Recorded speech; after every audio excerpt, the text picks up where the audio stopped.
আসসালামু আলাইকুম, আমি Mohammad Yusuf Hasan, Bogura giant motors royal Enfield showroom থেকে। আজকে আপনাদের সামনে যে বিশেষ বাইকটি নিয়ে আমি রিভিউটা দিব, এটা হচ্ছে classic 350 Chrome red.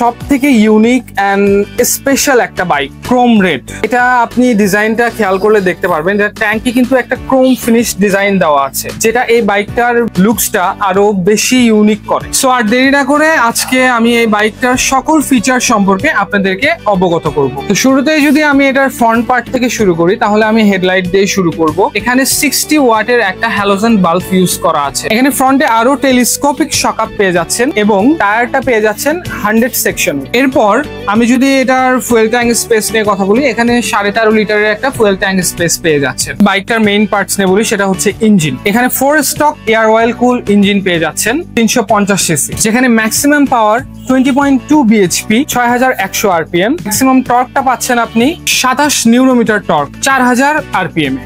5 speed constant mesh gearbox পাচ্ছেন এবং বাইকটি ইএফআই ইঞ্জিন হওয়ার কারণে আপনার মাইলেজটাও ভালো পাবেন। এখানে রেয়ার টায়ারে আপনারা পাচ্ছেন 120 সেকশনের একটা টায়ার এবং এখানে ব্রেকিং সিস্টেম হিসেবে পাচ্ছেন এখানে রিয়ার এবং ফ্রন্ট টায়ারে আপনারা ডুয়েল চ্যানেল এবিএস ব্রেকিং সিস্টেমটা পেয়ে যাচ্ছেন। আপনারা এই বাইকটাতে যে সিটিং পজিশনটা পাচ্ছেন, এটা লং টাইম রাইড করার পরেও দেখবেন আপনার ব্যাক পেইনটা হচ্ছে না। খুব কমফোর্টেবল একটা সিটিং পজিশন পেয়ে যাবেন। এরপর পিলিয়নের সুবিধার্থে আমরা এখানে সারি গার্ডটাও ইনস্টল করে দিয়েছি, যেটা পিলিয়নের রাইডিং এর সময় কোনো ধরনের অসুবিধা হবে না। এতক্ষণ পর্যন্ত ভিডিওটি দেখার জন্য সবাইকে ধন্যবাদ। সেই পর্যন্ত ভালো থাকবেন, সুস্থ থাকবেন, বগুড়া জায়ান্ট মোটরস রয়্যাল এনফিল্ডের সাথেই থাকবেন। আসসালামু আলাইকুম, দেখা হবে পরের কোনো ভিডিওতে।